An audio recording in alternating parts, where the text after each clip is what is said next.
Hello students, welcome back to my YouTube class जिसका नाम है math series by Santosh Shekhawat. अपनी इस सीरीज में मैं आपको एनसीईआरटी की 12th स्टैंडर्ड की मैथ्स बुक सॉल्व करवा रही हूँ। और अभी तक हमने इसका जो थर्ड चैप्टर है और फोर्थ चैप्टर का भी कुछ पार्ट हमने कर लिया है। In my previous class I have explain you the concept of determinant, how to find the determinant, and then we have done some properties based on the determinant, and we have solved some problems based on that. And today I will explain you how to find the area of a triangle by using the concept of determinant and the concept of collinearity also I will explain. So let's move to my class. Okay students, so today I will explain you how to find the area of a triangle by using the determinant.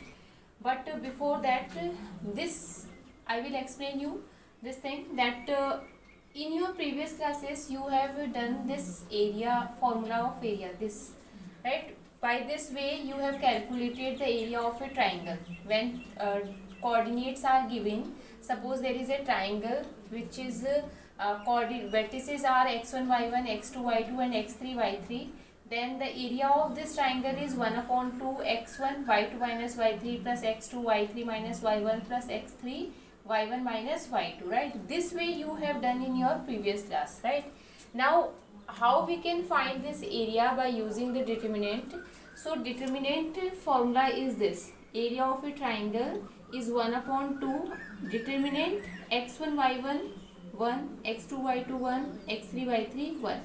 When you will solve this, means when you find the determinant of this matrix, then you will get this formula back, right? So this formula can be written as this also, right? If you want to check, you can check. See, x1 then y2 minus y3, this term we are getting, right? Here this term also you will get, this term also. So when you will solve this whole determinant, you will get this formula back. So this formula can be written as in the form of a determinant also. So by using the determinant also we can find the area of a triangle, right? Now the question is, three coordinates are given, means the vertices are given 1 0 6 0 and 4 3. We have to find the area of this triangle, right? So area of this triangle is equal to 1 upon 2. x1 means what? 1, y1 is 0 and 1, 6 0 1, then 4 3 1. When we will solve this, 1 upon 2 determinant means 1, right? 0 minus 3, 0 multiplied by 1 0 and 3 multiplied by this 1, right? Here 1 minus 1 power 1 plus 1, so always we will get plus only, so directly we can write plus minus plus, right? This we can follow. So minus with respect to 0, so 0 will come here, and then we can write, leave this column and this row. 6 1, 6 multiplied by 1 6 minus 4, then plus 1, and then 6 multiplied by 3 minus 0, right? Now 1 upon 2, 1 multiplied by minus 3 minus 0, this term will be 0, plus 1 multiplied by 18 18, right? So 18 minus 3 is what? 15. 1 upon 2 multiply 15, so 15 upon 2 unit square is the area. Clear?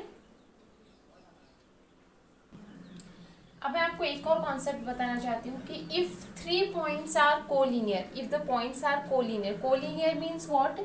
Suppose this is a line and we are considering 3 points, right? So these 3 points are what? Collinear points. आप ये बोल सकते हो कि अगर किस points को join करने से एक स्ट्रेट लाइन बन रहा है तो वो सभी पॉइंट्स क्या होंगे? कोलिनियर पॉइंट्स होंगे, राइट? अगर मैं एक पॉइंट ऐसे ले लूँ, सपोज एक पॉइंट मैंने यहाँ लिया, एक पॉइंट यहाँ और एक पॉइंट मैंने यहाँ लिया, तो आप अगर इन तीनों पॉइंट्स को ज्वाइन करना चाहते हो तो आपको टर्न करना पड़ेगा, मतलब आप एक स्ट्रेट लाइन से इनको ज्वाइन नहीं कर सकते। तो these points are not collinear. ये तीनों पॉइंट्स को जब आप ज्वाइन करोगे तो किसी न किसी एरिया का वो ट्राइंगल बनेगा, राइट। तो अगर तीन पॉइंट्स जो है वो कोलिनियर है, तो अगर इन तीनों पॉइंट्स को अगर हम ज्वाइन करें तो इन तीनों पॉइंट्स को ज्वाइन करने से एक ट्राइंगल नहीं बन रहा, मतलब इसका जो एरिया होगा वो क्या होगा, ज़ीरो होगा। अगर वो कोलिनियर नहीं है तो उसका कोई ना कोई एरिया होगा। तो अगर आपको ये प्रूव करना है कि these three points are collinear, तो हम क्या कर सकते हैं, इस कंडीशन को अप्लाई करके हम ज़ीरो अगर प्रूव कर दें, मतलब अगर इसका एरिया ज़ीरो आ जाए तो वो तीनों पॉइंट्स क्या होंगे, कोलिनियर होंगे। तो कोलिनियरिटी का कंडीशन क्या होता है, if the area of a triangle is zero it means what that these three points are collinear points, क्योंकि कोलिनियर होने पे ही एरिया ज़ीरो होगा। अदरवाइज चाहे वो एरिया जो है वो बहुत मिनिमम हो, लेकिन अगर वो पॉइंट्स जो है वो कोलिनियर नहीं है तो कोई ना कोई ट्राइंगल ज़रूर बनेगा उन तीनों पॉइंट्स को ज्वाइन करने से, right. Now take this question, इसमें आपको ये प्रूव करना है कि these three points are collinear points, ठीक है। ये आपका एनसीईआरटी का 4.3 का क्वेश्चन नंबर 2 है। इसमें आपको ये प्रूव करना है कि these three points are collinear points. तो क्या होगा कि इनका जो एरिया होगा वो क्या होना चाहिए, ज़ीरो होना चाहिए, राइट। तो हम क्या करेंगे, इसका एरिया फाइंड कर लेते हैं 1/2। जब आप इसमें अप्लाई करोगे a b plus c 1, b c plus a 1, c A plus b 1, right.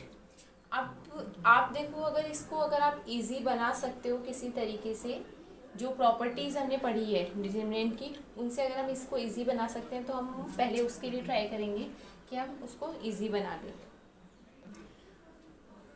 आप इसमें क्या प्रॉपर्टी लगा सकते हो, C1 ऑपरेशन लगाते हैं हम। C1 जो है उसको हम रिप्लेस कर देते हैं C1 प्लस C2 से। अगर आप C1 प्लस C2 से इसको रिप्लेस करोगे तो आपके पास में देखो क्या बन जाएगा, del equal 1/2।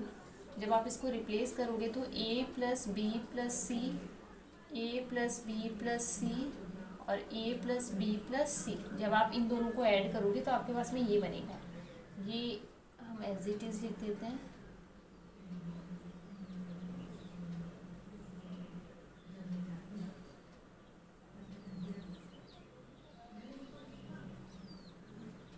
Right.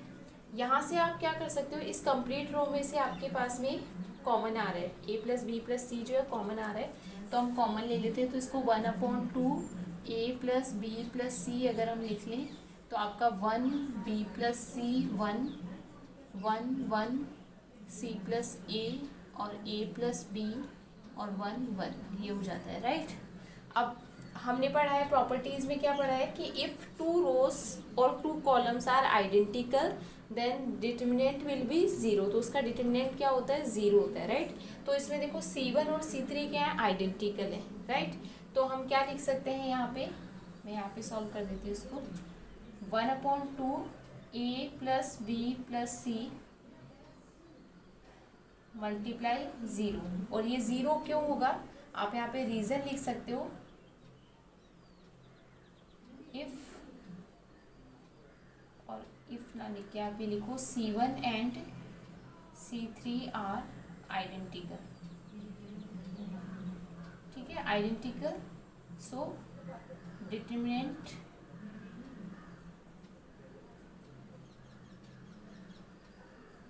Will be zero, right. तो इस तरह से आपके पास में जो डिटर्मिनेंट है वो क्या आ जाएगा, ज़ीरो आ जाएगा, राइट। और हमें ये प्रूव करना था, अगर ये इसका डिटर्मिनेंट क्या आ रहा है, ये जो वैल्यू है इसकी ज़ीरो आ रही है, मतलब एरिया जो है वो ज़ीरो आ रहा है, it means what, that these three points are collinear points. Clear. आपको क्वेश्चन गिवन है, find the equation line joining 1 2 and 3 6। आपको इसकी इक्वेशन फाइंड करनी है, और ये पॉइंट्स जो है गिवन है कि एक लाइन पे आपको लाइन की इक्वेशन फाइंड करनी है। तो ऑब्वियसली इन दोनों को ज्वाइन करने वाली जो भी लाइन होगी या जो कर्व होगा वो क्या होगा, लाइन होगा, राइट। तो इसका मतलब क्या है कि अगर हम इन दोनों के बिटवीन एक पॉइंट ले लेते हैं एक्स और वाई, तो इन तीनों को ज्वाइन करने से जो लाइन बनेगी, जो पाथ बनेगा, उसका एरिया क्या होना चाहिए, ज़ीरो होना चाहिए, क्योंकि वो तीनों ही क्या होंगे, कोलिनियर पॉइंट्स होंगे, राइट। तो जब भी आपको दो पॉइंट्स गिवन है तो आप एक थर्ड पॉइंट ले लो जो उसी लाइन के ऊपर लाई कर रहा है, और अगर आपने ये प्रूव कर दिया कि उनका जो एरिया है वो ज़ीरो आएगा, तो उससे आपको उसका पाथ मिल जाएगा, उसका लोकस मिल जाएगा आपको, राइट। तो लोकस फाइंड करने के लिए क्या होगा आपके पास में कि let x Y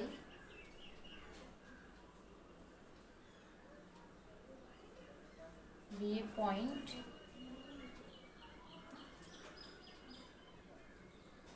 on same line, ठीक है। उसी लाइन पे हम एक पॉइंट ले लेते हैं, राइट।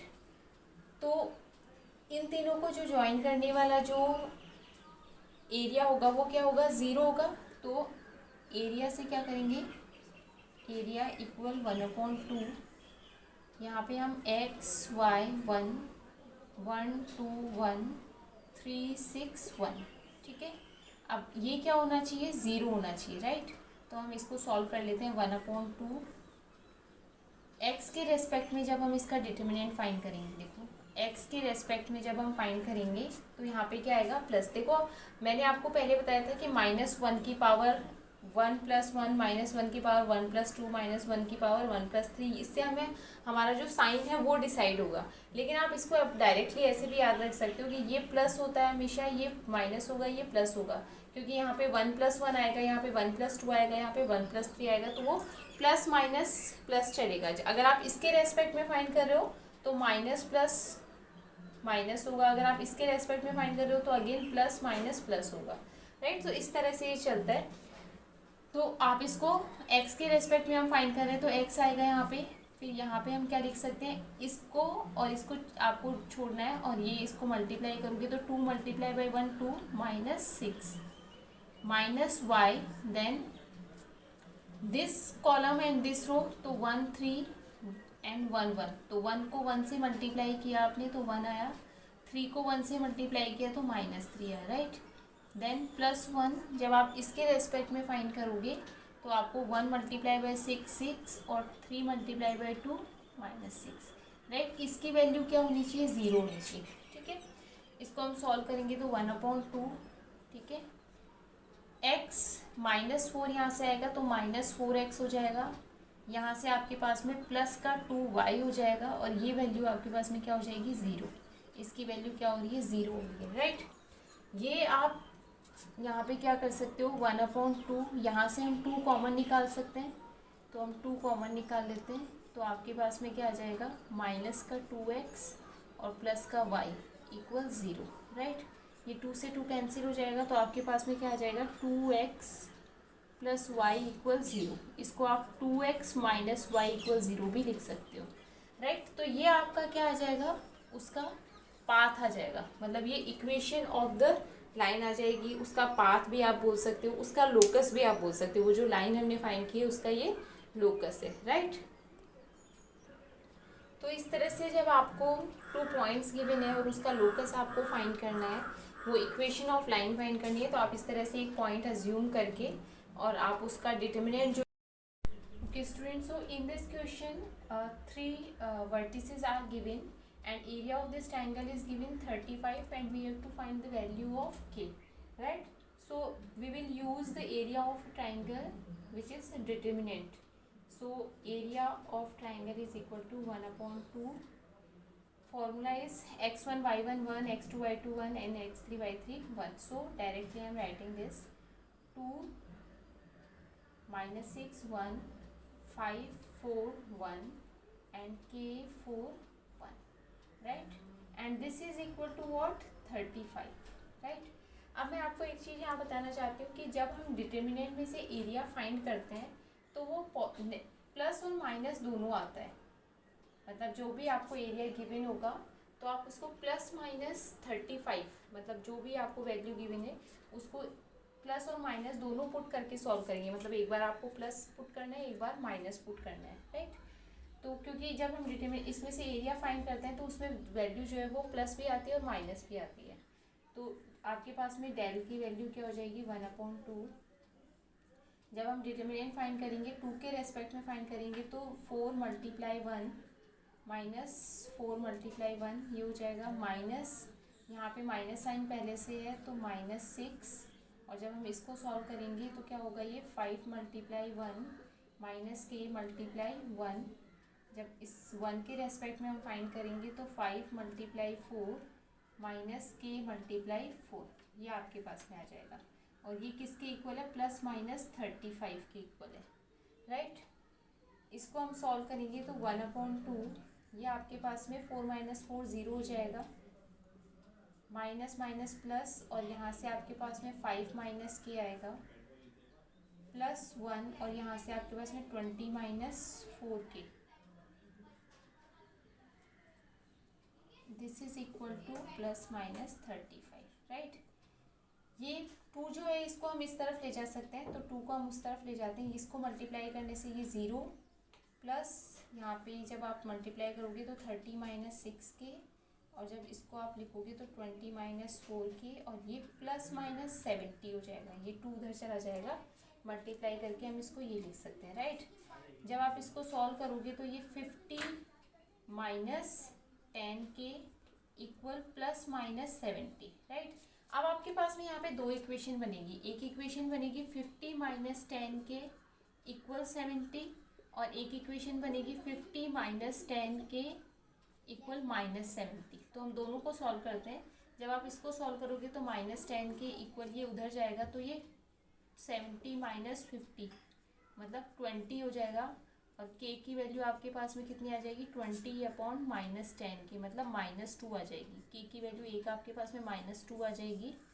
दूसरी वैल्यू हम यहाँ से निकालेंगे तो आपके पास में क्या आएगी, -10 के इक्वल, ये उधर जाएगा तो माइनस हो जाएगा, तो -120 हो जाएगा आपके पास में, राइट। जब आप के की वैल्यू फाइंड करोगे तो -120 अपॉन -10, तो आपके पास में क्या आ जाएगा, 12। तो के की वैल्यू एक आपके पास में क्या आ रही है, 12। तो आपके पास में के की 2 वैल्यूज आएगी, एक आएगी -2 और एक आएगी 12, मतलब ये दोनों ही वैल्यू इस इक्वेशन को सेटिस्फाई करेगी। इसमें जब आप 2 रखोगे, -2 रखोगे या फिर 12 रखोगे तो एरिया जो है वो 35 आपका आएगा, राइट। तो इस तरह से हम इसके क्वेश्चंस जो है उनको सॉल्व करते हैं, और जो हमारा डिटर्मिनेंट का कॉन्सेप्ट है उसको हम अप्लाई करते हैं इसमें, राइट। तो आई होप कि आपको ये जो आज की क्लास है वो समझ में आई होगी। And if you want to ask any question, और if you want to ask any query, and if you want to give any suggestion, then please you're most welcome. You can write in the comment box, and in my next class I will explain you the inverse of a matrix, जो हम determinant के concepts पे ही based है, तो वो हम find करेंगे। तो टिल देन बाय बाय।